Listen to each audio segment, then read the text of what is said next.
God displays who he is. So he creates, and when we see everything in creation, it displays God's wisdom, his power, his creativity. So God's glory is a display of not only that God is a glorious God, but also we're to give him glory.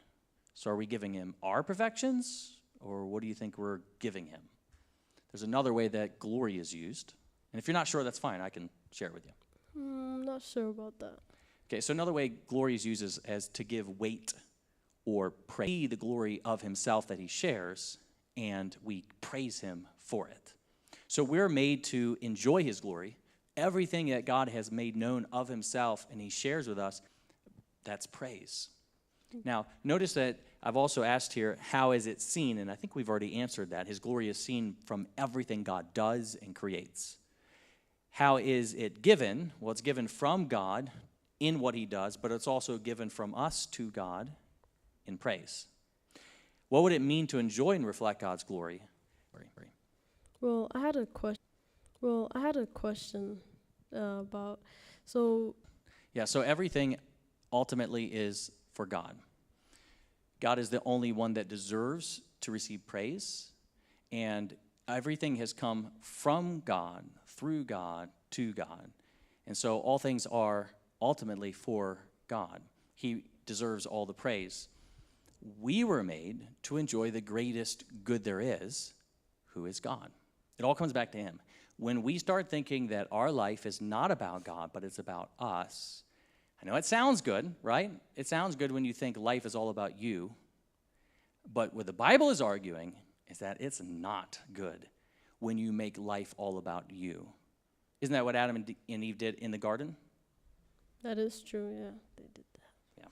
So I asked you the question, what would it mean to enjoy and reflect God's glory? I guess based on that answer would just mean to praise him and I guess do everything for him because that's what we're made to do. Okay.